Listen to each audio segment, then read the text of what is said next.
ഇനി പാലക്കാട് കഞ്ചിക്കോട് ജനവാസ മേഖലയിൽ തമ്പടിച്ച ആനയെ കുങ്കിയാന ഉപയോഗിച്ച് തുരത്താൻ തീരുമാനമായിരിക്കുന്നു. ധോണിയിലെ അഗസ്റ്റിൻ എന്ന കുങ്കിയാന ഉപയോഗിച്ചാണ് കാട്ടാനയെ തുരത്തുക. ശ്രീജിത്ത് ശ്രീകുമാരനുണ്ട് വിശദാംശങ്ങളുമായി. ശ്രീജിത്ത്, എപ്പോഴാണ് ഈ ദൗത്യം ആരംഭിക്കുക?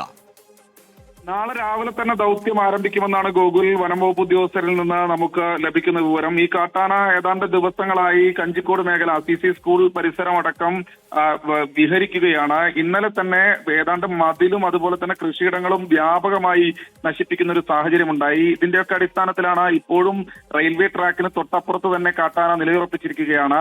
ഇതുകൊണ്ടാണ് വനംവകുപ്പ് സംഘം പടക്കം പൊട്ടിച്ചിട്ടോ മറ്റോ കാര്യമില്ല എന്ന് തീരുമാനിച്ചിരിക്കുന്നത്. എന്തായാലും നാളെ രാവിലെ തന്നെ ധോണിയിലെ അഗസ്റ്റിൻ എന്ന കുങ്കിയാനയെ എത്തിക്കും. ഇത് കോയമ്പത്തൂർ വനമേഖലയിൽ നിന്ന് വന്ന കാട്ടാനയാണ് എന്നാണ് ഇപ്പോൾ ലഭിക്കുന്ന വിവരം. അതായത് കഞ്ചിക്കോട് സ്ഥിരമായി ഉണ്ടായിരുന്ന കാട്ടാനക്കൂട്ടങ്ങളെല്ലാം കയറിപ്പോയി, എന്നിട്ടും ഇത് കയറി പോകുന്നില്ല. അപ്പോഴാണ് കോയമ്പത്തൂരിൽ നിന്ന് വന്ന കഞ്ചിക്കോട് പാലക്കാട് മേഖലയിലേക്ക് എത്തിയ കാട്ടാനയാണെന്ന് മനസ്സിലായത്. ഇതിനെ എന്തായാലും കാട് കയറ്റാൻ നാളെ രാവിലെ മുതൽ പുലർച്ചെ മുതൽ തന്നെ ദൗത്യം ആരംഭിക്കാനുള്ള തീരുമാനമാണ് വനംവകുപ്പ് എടുത്തിരിക്കുന്നത്. ഗോകുൽ, ഏതായാലും കഞ്ചിക്കോട്ടുകാരുടെ ഉറക്കം കെടുത്തുന്ന അവർ സ്വൈര്യജീവിതത്തിന് തടസ്സമാകുന്ന കാട്ടാനെ ഇനി അഗസ്റ്റിൻ എന്ന കുങ്കിയാന അതിർത്തി കടത്തട്ടെ, പ്രതീക്ഷിക്കാം.